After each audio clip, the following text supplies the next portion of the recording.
பெண்கள் வந்து இந்த தௌரியில் சூசைட் பண்ணிக்கிறாங்க. அதை எப்படி தடுக்கலாம்? என்ன காரணமாக இருக்கும் சார்? தௌரின்ற வார்த்தையே தப்பு. ஆக்சுவலாக அன்பளிப்பாக கொடுக்குற ஒரு விஷயம். அது வரதட்சணை அப்படின்னு சொல்லி கட்டாயப்படுத்துறது வந்து நாட்டினுடைய சட்டத்திற்கு எதிர்மறையாகும். கொடுக்கறது பார்த்தீங்கன்னா தான் பொண்ணு நல்லா இருக்கணும், செல்ல செழிப்பாக இருக்கணும், எந்த ஒரு கஷ்டம் காலம் வந்தாலும் நம்ம கிட்ட வரக்கூடாது, அதுக்கு தானே சார் கொடுக்குறாங்க. கொடுங்க, கஷ்டம் வரும்போது கேட்டால் கொடுங்க. அது ஏன் கல்யாணம் பண்ணும்போது அள்ளி அள்ளி கொடுக்குறீங்க? இந்த மாப்பிள்ளையை வந்து தூண்டி விடுறது பெண் வீட்டார் தான்.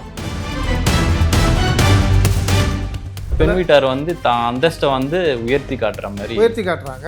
அதனால பையன் வீட்டில் என்ன பண்ணுறாங்க, பையனை தூண்டி விடுறாங்க. அப்பா அம்மா இன்னும் ஒரு 200 சவரன் வாங்கிட்டு வர சொல்லு, இன்னும் ஒரு 1000 சவரம் வாங்கிட்டு வர சொல்லு. சார் அந்த அளவுக்கு வாழணும்னு என்ன சார் அவசியம்? சில பேய்களுக்கு வந்து ஆசை வந்து அளவே கிடையாது. பெரியார், பாரதியார் அவங்கலாம் பெண் உரிமைக்கோசம் போராடி இருக்காங்க சார். இப்போ இன்னமும் அதை வந்து சீரமைக்கல, இன்னும் பின்னோக்கி தான் போகிறோம், முன்னோக்கி போகிறதாவே இல்லை. எவ்வளோ டெக்னாலஜி இம்ப்ரூவ் ஆயிடுச்சு, ஏஐ, பிஐ, சிஏ வரைக்கும் போயிடுச்சு. பட் ஆனாலும் இது இப்படியே தான் இருக்குது சார். என்ன சொல்யூஷன்? இன்னும் மனிதர்கள் மிருகங்களாக வாழ்ந்து கொண்டு இருக்கிறார். பெண்களுக்கு சம உரிமை கொடுக்கல அப்படின்னாக்கா யார் கொடுக்கணும்? சுப்ரீம் கோர்ட்டில் ஆர்டர் போட்டாங்க, இந்த சபரிமலை கோயிலுக்கு பெண்கள் போகலாம் அப்படின்னு சொல்லி. இதில் ஒரு பெரிய விளையாட்டு என்னன்னாக்கா, அதே கேரளாவில் இருக்கிற பெண்கள் எல்லாம் பெண்கள் இந்த சபரிமலை கோயிலுக்கு வரக்கூடாதுன்னு சொல்லி போராட்டம் பண்ணாங்க. எஃப்டி பாலிடிக்ஸ் நேர்களுக்கு வணக்கம். இன்னைக்கு நேர்காணலில் வந்து பார்த்தீங்கன்னா பாஸ்டர் மார்ட்டின் அவர்கள் நம்ம கூட இருக்காங்க. சார் வணக்கம் சார். வணக்கம். ரீசெண்ட் டேஸாக பார்த்தீங்கன்னா பெண்கள் வந்து இந்த தௌரியில் சூசைட் பண்ணிக்கிறாங்க. அதை எப்படி தடுக்கலாம்? என்ன காரணமாக இருக்கும் சார்? டௌரின்ற வார்த்தையே தப்பு. ஆக்சுவலாக டௌரி வந்து ஏன் கொடுக்கணும்? டௌரின்ற பேரில் தன்னுடைய பெண்ணுக்கு திருமணமான பிறகு ஏதோ ஒரு விதத்தில் பஞ்ச காலத்திலேயோ ஏதோ ஒரு கஷ்ட காலத்திலேயோ அவருடைய வாழ்க்கை சிறப்பாக வாழணுன்றதுக்காக பெண்ணினுடைய பெற்றோர்கள் அன்பளிப்பாக கொடுக்குற ஒரு விஷயம். ஆக்சுவலாக அது வரதட்சணை அப்படின்னு சொல்லி கட்டாயப்படுத்துறது வந்து நாட்டினுடைய சட்டத்திற்கு எதிர்மறையானது. கொடுக்கணும்னு எந்த சட்டத்திலையும் இல்லை சார். எந்த மதத்திலையும் அந்த சட்டமும் கிடையாது, எந்த நாட்டிலையும் அந்த சட்டமும் கிடையாது. ஆக்சுவலாக இது முன்னோர்கள் பண்ண ஒரு பெரிய தவறு. ஆக்சுவலாக ஒரு சிலர் பார்த்தீங்கன்னா கௌரவத்துக்காக, அந்தஸ்தை காட்டுறதுக்காக 500 சவரன் 100 ஏக்கர் அப்படின்னு சொல்லி அந்த பெண்ணுக்கு கொடுக்குறாங்க. ஆக்சுவலாக பக்கத்து வீட்டு பெண் என்ன பண்ணுதுனாக்கா, அந்த பொண்ணுக்கு 500 சவரன் போட்டாங்க, எனக்கு 1000 சவரம் போடு. அந்த பொண்ணுக்கு 100 ஏக்கர் கொடுத்தாங்க, எனக்கு 200 ஏக்கர் கொடு அப்படின்னு சொல்லி வீட்டில் ஃபைட் பண்ணி வாங்கிட்டு போகிறதுனால இதை கட்டுற அந்த அந்த பையன் வீட்டில் என்ன பண்ணுறாங்கன்னாக்கா, ஓ இவங்க 500 சவரன் வச்சுருக்காங்களா, அப்போது வீட்டில் 200 சவரன் இருக்கா, இன்னும் கேட்கலாம். ஓ 100 ஏக்கர் வந்து கொடுக்கறது பார்த்தீங்கன்னா தான் பொண்ணு நல்லா இருக்கணும், செல்ல செழிப்பாக இருக்கணும், எந்த ஒரு கஷ்டம் காலம் வந்தாலும் நம்ம கிட்ட வரக்கூடாது, அப்படி அதுக்கு தானே சார் கொடுக்குறாங்க. கொடுங்க, கஷ்டம் வரும்போது கேட்டால் கொடுங்க. அது ஏன் கல்யாணம் பண்ணும்போது அள்ளி அள்ளி கொடுக்குறீங்க? இந்த மாப்பிள்ளையை வந்து தூண்டி விடுறது பெண் வீட்டார் தான். எங்கள் வீட்டில் இவ்வளோ பணம் இருக்குது, எங்கள் வீட்டில் இவ்வளோ நகை இருக்குது, எங்களுக்கு இத்தனை ஏக்கர் நிலம் இருக்குது அப்படின்னு சொல்லி தான் வாழ்கிற, அதாவது பெண் வீட்டார் வந்து தான் அந்தஸ்தை வந்து உயர்த்தி காட்டுறாங்க. அதனால் பையன் வீட்டில் என்ன பண்ணுறாங்க, பையனை தூண்டி விட்றாங்க. அப்பா அம்மா இன்னும் ஒரு 200 சவரன் வாங்கிட்டு வர சொல்லு, இன்னும் ஒரு 1000 சவரம் வாங்கிட்டு வர சொல்லு. சார் அந்த அளவுக்கு வாழணும்னு என்ன சார் அவசியம்? சில பேய்களுக்கு வந்து ஆசை வந்து அளவே கிடையாது. ஆக்சுவலாக இந்த மாதிரி கொடுமைப்படுத்தி கேட்குறாங்க பார்த்தீங்களா, கட்டாயப்படுத்தி கேட்குறாங்க பார்த்தீங்களா, அவர்கள் மனித மிருகங்கள் என்று சொல்லலாம். ஆக்சுவலாக இப்போ நீங்கள் வந்து உங்கள் வீட்டுக்கு வாழ வந்து ஒரு பொண்ணை துன்புறுத்தி கேட்குறீங்க, கட்டாயப்படுத்தி கேட்குறீங்க, வீட்டுக்கு அனுப்பி இப்போ வாங்கிட்டு வா அப்படின்றீங்க. இதுக்கு பேர் என்னது? வாங்கிட்டு வரலன்னா எங்கள் வீட்டுக்கு வராதேன்றாங்க. அப்போது டாக்டருக்கு படிக்க வச்சுருக்காங்க பெண்ணை, இன்ஜினியருக்கு படிக்க வச்சுருக்காங்க, ஐடி படிக்க வச்சுருக்காங்க, எம்பிஏ படிக்க வைக்கிறாங்க. டிகிரி படித்து பெண்ணுக்கு அறிவை வளர்த்து நல்ல திறமைகளை கொடுத்து ஏன் பணமும் கொடுக்குறீங்க, நகையும் கொடுக்குறீங்கன்னு நான் கேட்குறேன். நீங்கள் தான் வந்து பையன் வீட்டில் இருக்கிறவங்கள தூண்டி விடுறீங்க. ஆக்சுவலாக எங்களாண்ட இவ்வளோ இருக்குது பாரு, இன்னும் கேட்டால் நாங்கள் தருவோம் அப்படின்னு. இந்த பெண் போய் கேட்கும்போது அவங்க என்ன பண்ணுறாங்க, அப்படி தான் இருக்கும் குடும்பம்னா அப்படி தான் இருக்கும். குடும்பம்னா எப்படி இருக்கணும்? வாழ போன 1 மாதத்தில் 2 மாதத்தில் நகையை பிடுங்கிறது, பணத்தை பிடுங்கிறது, நிலத்தை பிடுங்கிறது தான் குடும்பமா? எந்த விதத்தில் வந்து நாடு வேடிக்கை பார்க்குதுன்னு தெரியல. இந்திய நாட்டில் இருக்கிற சட்டம் வந்து வரதட்சணை கொடுமை அப்படின்னாலே உடனே அரெஸ்ட் பண்ணலாம் இம்மிடியேட்டாக. அந்த பெண் போய் ஒரே ஒரு லெட்ரு எழுதி என்னை இது மாதிரி வரதட்சணை கேட்டு கொடுமை பண்ணுறாங்க, ஒரு கையெழுத்து போட்டு தேதியை போட்டு கொடுத்துச்சுன்னா முடிஞ்சுது, மாப்பிள்ளை தூக்கி உள்ளே போட்டுருவான். சட்டம் இருக்குல்ல. அதே மாதிரி வாங்கக்கூடாதுன்னு ஒரு சட்டத்தை போட முடியுமா? வாங்கக்கூடாதுன்னு சொல்லி இப்போ இருக்கிற கவர்மெண்ட்டு அது ஒரு ஆலோசனை பரிசீலனை பண்ணணும் ஆக்சுவலாக. கஞ்சா கடத்தினா ஒரு சட்டத்தை கொண்டு வரீங்க, கள்ளச்சாராயம் விற்றா ஒரு சட்டத்தை கொண்டு வரீங்க இம்மிடியேட்டாக. வரதட்சணை கொடுமைக்கு ஒரு சட்டத்தை கொண்டு வந்தீங்க, வாங்கக்கூடாதுன்றதுக்கு ஒரு சட்டம் கொண்டு வரலாம்ல. அரபு நாடுகள் மாதிரி நடு ரோட்டில் தூக்கு போட வேண்டியது தான். அதுதான் சொல்யூஷன் ஆக்சுவலாக. ஏன்னா வாங்குறவனும் படித்தவன் தான் ஆக்சுவலாக, கொடுக்குறவனும் கொடுக்குறவனும் படிச்சவன் படித்தவங்க தான் ஆக்சுவலாக. இதில் கொடுமை பாருங்கள், படித்தவங்க பண்ணுற கூத்து பாருங்கள். படிச்ச முட்டாள். ஆமாம், படித்த பேதைகள் அப்படி சொல்லலாம். இவங்க கொடுக்குறவங்க எல்லாம் ஏமாளிகள், வாங்குறவங்கலாம் அறிவாளிகள். அதை தான் நான் முதல்ல சொன்னேன். இந்த கொடுத்தவங்க பேதைகள் பெண் மீது இருக்கின்ற பாசத்தில் கொடுக்குறாங்க. நீங்கள் போய் கட்டாயப்படுத்துறீங்க, இல்லைன்னாக்கா அப்பனும் பையனும் சேர்ந்து அந்த பொண்ணை என்ன பண்ணுறீங்க, அடிக்கிறீங்க. ஆக்சுவலாக அடித்து சாக அடிக்கிறீங்க. ஆக்சுவலாக அங்கே போனால் அப்பா அம்மா ஏற்றுக்க மாட்டுறாங்க, குடும்பம்னா அப்படி தான் இருக்கும் அப்படின்னு. இங்கே வந்தால் மாமனார் ஏற்றுக்க மாட்டுறாரு, மாமியார் ஏற்றுக்க மாட்டுறாங்க, கட்டின கணவன் ஏற்றுக்க மாட்டுறான். அந்த பொண்ணு எங்கே போவோம்? 2 வீட்டாருடைய கௌரவத்தில் அந்த பொண்ணு தற்கொலைக்கு போயிடும். கடைசியில் தற்கொலைக்கு தான் வருது.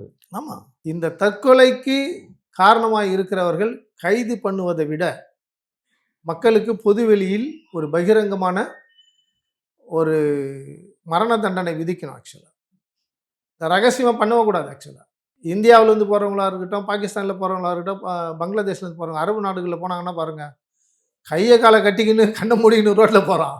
ஏன்னா நீ ஏதாவது தப்பு பண்ணினா கையை வெட்டுவேன், காலை வெட்டுவேன், தலையை வெட்டுவேன்ற சட்டம் அங்கே இருக்குது. ஆக்சுவலாக அதனால் வெளிநாட்டிலேருந்து போகிறவங்க உள்நாட்டில் இருக்கிறவங்களும் ஒரு தவறை செய்வதற்கு ரொம்ப பயப்படுறாங்க. ஆக்சுவலாக நீங்கள் அரபு நாடு, அந்த முஸ்லீம் கண்ட்ரிலாம் நீங்கள் பார்த்தீங்கன்னா நைட்டு 12 மணி 1 மணிக்கு பெண்கள் தனியாக போகிறாங்க. அங்கங்கே போலீஸ் உலாவுது, அதெல்லாம் கிடையாது அங்கே. ஆக்சுவலாக கேமரா வாட்ச் பண்ணிகிட்டே இருக்கும். நைட்டு 1 மணிக்கு அந்த இஸ்லாமிய நாடுகளில் பெண்கள் தனியாக போகிறாங்க. ஆக்சுவலாக ஷாப்பிங் போகிறாங்க, வெளியில் வேறு ஏதாவது ஒர்க் இருந்தால் போகிறாங்க, தனியாக போகிறாங்க. இதை நம்ம இந்திய நாட்டில் போக சொல்லுங்க பார்க்கலாம், நைட்டில் 12 மணிக்கு 1 மணிக்கு. இங்கே வந்து அந்த சட்டம் இடம் கொடுக்கலையே, இல்லை மதம் அதுதான் சொல்கிறேன். உடனே என்ன பண்ணுவாங்க, மனித சமத்துவம் இல்லை, மனித உயிர்களுக்கு மரியாதை இல்லை அப்படின்னு சொல்லி மனித உரிமை கழகம், மனித உரிமை மீறல்கள் அப்படின்னு சொல்லி ஒரு கூட்டம் பொத்துக்குன்னு வந்துடும் வெளியே ஈசல் மாதிரி. அவனை அடிச்சுட்டாங்க, அவனை தூக்கு மாட்டி விட்டாங்க, அப்படி பண்ணிட்டாங்க, இப்படி பண்ணிட்டாங்க. அராஜகம் பண்ணுறவனை நீங்கள் என்ன பண்ண நினைக்கிறீங்க? அராஜகம் பண்ணுறவனுக்கு பேர் மனித நேயமா? அராஜகம் பண்ணுறவனுக்கு மனித சமத்துவமா? அராஜகம் பண்ணுறவனுக்கு சட்டத்தில் இடம் கொடுக்கல. அது இன்னும் விட்டு தான் நம்ம 2 பேரும் பேசுகிறோம். இதை பார்க்குறவங்கள அதிகாரிகள், நீதிபதிகள், வழக்கறிஞர்கள், சட்ட நிபுணர்கள் ஆலோசனை பண்ணி இந்த வரதட்சணை கொடுமையினால் தற்கொலை செய்து கொள்ளுகின்ற பெண்களுக்கு ஒரு விழிப்புணர்வும், அப்படி நடந்தால் அந்த பெண்ணை தற்கொலைக்கு தூண்டினவன், தற்கொலைக்கு காரணமாக இருந்த ஆண்களாக இருந்தாலும் பெண்களாக இருந்தாலும் அவர்களுக்கு பொதுவெளியிலே ஒரு பகிரங்கமான ஒரு கட்டாயமான ஒரு தண்டனை கொடுக்கப்பட வேண்டும். அது என்ன தண்டனை நான் சொல்ல விரும்பல. இந்த நாட்டுக்கு ஏற்ற வண்ணமாக மற்றவர்களுக்கு ஒரு பயத்தை கொண்டு வரும்படியாக எதிர்காலத்திலே இப்படிப்பட்ட மரணங்கள் வராமல் இருப்பதற்கு சட்டங்கள் இயற்றப்பட வேண்டும் என்பதுதான் அடியனுடைய தாழ்மையான ஒரு வேண்டுகோள். சார், மாதவிடாய் காலத்தில் பார்த்தீங்கன்னா பெண்களை வந்து கோயிலில் அனுமதிக்கிறது இல்லை. அது என்ன சார்? எதில் சொல்லியிருக்காங்க? சட்டத்தில் சொல்லியிருக்காங்களா, மதத்தில் சொல்லியிருக்காங்களா? இல்லை, சட்டம்லாம் அப்படிலாம் கிடையாது. ஆக்சுவலாக அப்படி சொல்கிறான்னா அவனை தூக்கி முதல்ல ஜெயிலில் போடணும். அதே மாதிரி அந்த குறிப்பிட்ட டெம்பிளில் பெண்கள் வரக்கூடாது, இந்த மாதிரி மாதவிடாய் காலத்தில் வரக்கூடாது, மென்சஸ் பீரியடில் கோயிலுக்குள்ளே வரக்கூடாது அப்படின்னா எப்படி அவங்க கன்ஃபார்ம் பண்ணுறாங்கன்னு கேட்குறேன். எப்படி கன்ஃபார்ம் பண்ணுறாங்க? டாக்டர் யாரா வச்சு செக் பண்ணுறாங்களா நான் உள்ளே போகிறதுக்கு முன்னாடி? எப்படி? என்ன ஒரு அசிங்கமான ஒரு விஷயமா இருக்குது. ஆக்சுவலாக எந்த கோயிலில் யார் போகணும் அப்படின்றத வந்து அந்த தேவஸ்தானம் வந்து தீர்மானித்து அந்த கோயில்கள் ஆரம்பிக்கும் போது சில வரைமுறைகளை கொண்டு வருவார்கள். ஆனால் நம்ம இந்திய நாட்டினுடைய சுப்ரீம் கோர்ட் ஆர்டர் கொடுத்துருக்கு, இந்த சபரிமலை கோயிலுக்கு பெண்கள் போகலாம் அப்படின்னு சொல்லி.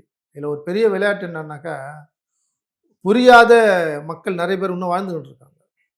சட்டத்தை மதிக்காத வெறி கொண்ட பெண்களும் ஆண்களும் வாழ்ந்து கொண்டு இருக்கிறார்கள். சுப்ரீம் கோர்ட்டில் ஆர்டர் போட்டாங்க பெண்கள் போகலான்னு சொல்லி. அதே கேரளாவில் இருக்கிற பெண்கள் எல்லாம் பெண்கள் இந்த சபரிமலையா கோயிலுக்கு வரக்கூடாதுன்னு சொல்லி கேரளாவில் இருக்கிற பெண்கள் போராட்டம் பண்ணாங்க. ரோட்டில் வந்து ஊர்வலமாக போனாங்க. அது அவங்களோட பெண் உரிமை தானே சார்? போராட்டம் என்ன பண்ணாங்கட்டி பெண் உரிமை? ஒரு நாட்டில் சமத்துவத்தை கொண்டு வராங்க. அந்த சமத்துவத்துக்கு வந்து சுப்ரீம் கோர்ட் வந்து ஆர்டர் போடுது. ஒரு சுப்ரீம் கோர்ட் போட்ட ஆர்டரை மீறுறது தான் சமத்துவமா? அதுதான் பெண் உரிமையா?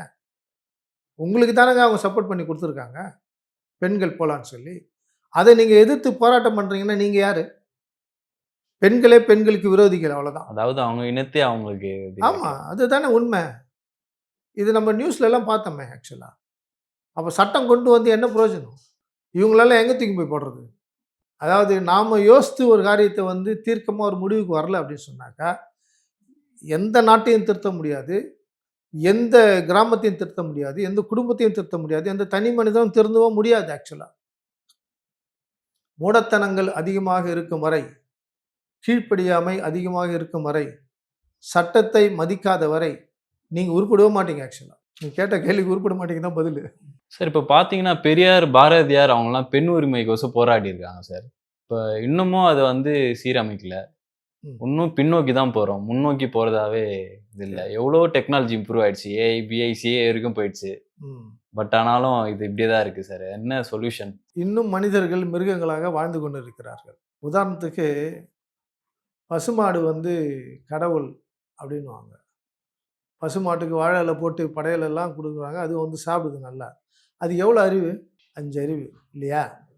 ஆனால் அந்த பகுத்தறிவு இல்லாத ஒரு மாடு அல்லது பூனை அல்லது கிளி அல்லது நாய், இதுக்கெல்லாம் ஒரு சில வீட்டில் பார்த்தீங்கன்னா பயங்கர ஃப்ரீடம் கொடுத்துருப்பாங்க வீட்டுக்குள்ள. பார்த்தீங்கன்னா இவங்களுக்கெல்லாம் யார் போராடினாங்க? இவங்க இதெல்லாம் வந்து இப்படிலாம் செய்யணும்னு சொல்லி யார் ட்ரைனிங் கொடுத்துருக்குறாங்க?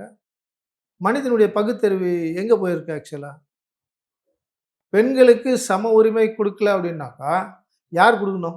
அந்தந்த கிராமத்தில் இருக்கிற அந்தந்த தெருவில் இருக்கிற சக மனிதர்கள். இதில் பெண்களை பிரித்து பார்க்குறாங்க அப்படின்னாக்கா, பார்க்குற கண்ணுக்கு பேர் என்ன வைக்கலாம்? பார்க்குற மனிதனுக்கு என்ன பேர் வைக்கலாம்?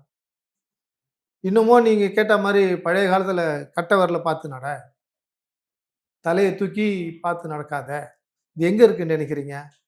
சிட்டி உள்ள இல்லை, கிராமத்து உள்ள இன்னமும் இருக்கு ஆக்சுவலாக. இந்த கிராமத்து உள்ள இருக்கிற இந்த சடங்குகள், சம்பிரதாயங்கள், பாரம்பரியங்கள், இந்த கேடுகட்ட விஷயங்கள் எல்லாம் யார் பேசுகிறா? பேய் பேசுதா? பிசாசு பேசுதா? மிருகம் பேசுதா? மனிதன் தானே பேசுகிறான். இப்படி பேசுகிற மனிதனுக்கு பேர் என்ன வைக்கலாம்? சிலரை சொசைட்டியில் பார்க்கும்போது ஒரு மாதிரி கொடூரமான மனிதனாகவே பார்ப்பாங்க. கொடூரமான மனிதன் அப்படின்னு சொன்னாக்கா அவன் ஒரு வெறி கொண்டவன், அவன் ஒரு முரட்டாசாமி, அவன் ஒரு பேய் பிடிச்சவன், அவனுக்கு பகுத்தறிவே இல்லை அப்படின்னு சொசைட்டி பார்க்கும். இப்படிப்பட்டவர்கள் தான் இந்த தீண்டாமையில் வந்து என்ன பண்ணுவாங்க? வாழ்வாங்க. ஒன்றும் இல்லை, நீங்கள் இவ்வளோ தூரம் சொல்லிட்டு இருக்கீங்க பெரியாருன்றீங்க. அவங்க என்ன போராடிட்டாங்க? கவிதைகள் எழுதுனாங்க, பாட்டு எழுதுனாங்க, பெண்களுக்கு விடுதலை வேணும், சமத்துவம் வேணும் அப்படின்னு சொல்லி. ஆனால் இன்னைக்கு இடையில கடந்த காலத்தில் ஜல்லிக்கட்டுக்காக அப்படியே தமிழகமே பொங்கல் பொங்குற மாதிரி பொங்குச்சு ஆக்சுவலாக. நல்ல விஷயந்தான். ஒரு ஒற்றுமையை காட்டியிருக்கிறோம், உரிமையை காட்டியிருக்கிறோம், நாங்கள் எதுக்காக போராடுறோம்னு சொல்லி. நீங்கள் பெங்களூரில் ஒரு டாக்டர் பொண்ணை பஸ்ஸில் கற்பழித்து தூக்கி போட்டாங்க இல்லையா? பெங்களூரே திரண்டு எழுந்து தெரியுமா உங்களுக்கு? பெங்களூரில் இருக்கிற எல்லா ஆண்களும் பெண்களும் ரோட்டுக்கு வந்து போராடினாங்க. ஏன்னா ஒரு டாக்டர், அதுவே வந்து ஒரு வில்லி பொண்ணு இல்லை தாழ்த்தப்பட்ட சமூகத்தை சார்ந்த ஒரு கூலி வேலை செய்கிற ஒரு பொண்ணு கற்பழிக்கப்பட்டிருந்தா இப்படி ஒரு குரல் வந்திருக்குமா? கண்டிப்பா வந்திருக்காது. வாய்ப்பே இல்லை. அதை தான் நான் சொல்கிறேன்.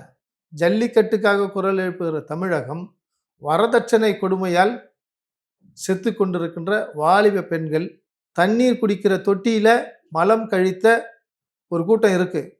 இன்னும் அதுக்கு யாரும் எந்த வாலிபர்களும் குரலே கொடுக்கலையே. எங்கே போனீங்க நீங்கள்? காளையை அடக்கிறதுக்காக எங்களுக்கு உரிமை வேணும், அந்த விளையாட்டு வேணும்னு கேட்ட நீங்கள் ஏன் சார் இந்த வாடிவாசலுக்காக வாலிபர்கள் யாரும் முன்னாடி வரல? ஏன்னா அது ஆண் உரிமை, இது பெண் உரிமை. எது ஆண் உரிமை?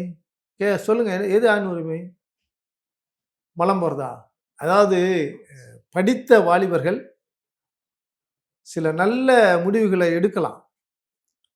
ஒற்றுமைக்காக குரல் கொடுக்கிறவர்கள், ஜாதிக்காக குரல் கொடுக்கிறவர்கள், கலப்பு திருமணங்களுக்காக குரல் கொடுக்கிறவர்கள் அநேகர் புரட்சியாளர்கள் புறப்பட்டு வந்து கொண்டிருக்கிறார்கள். அதே போலவே இந்த வரதட்சணை கொடுமை என்கின்ற இந்த கொடுமையை தடுப்பதற்காக அநேக வாலிபர்கள் முன்னுக்கு வர வேண்டும், போராட்டங்கள் நடத்த வேண்டும். அப்படிப்பட்ட எழுச்சி வந்தால் வரதட்சணை கேட்கிறவன் யோசிக்க ஆரம்பிப்பான். வரதட்சணை கேட்டு கொடுமைப்படுத்துகிற மாமியாரும் மாமனாரும் கொஞ்சம் அடங்குவார்கள், யோசிக்க ஆரம்பிப்பார்கள். காவல்துறை சட்டங்கள் மாத்திரம் ஒரு காரியத்தை சாதித்து விட முடியாது. மக்கள் எழுச்சி புரட்சிகள் வந்தால், ஒரு காரியத்தை எதிர்த்து போராட துணிந்தால் கண்டிப்பாக இந்த வரதட்சணை கொடுமை என்பது அடங்கும், காணாமலே போய்விடும். இதுதான் என்னுடைய அனுபவத்திலிருந்து சமுதாயத்துக்கு சொல்லுகின்ற ஒரு கருத்தாக நான் எடுத்துக்கொள்கிறேன். சார் ரொம்ப நன்றி சார். தேங்க்யூ.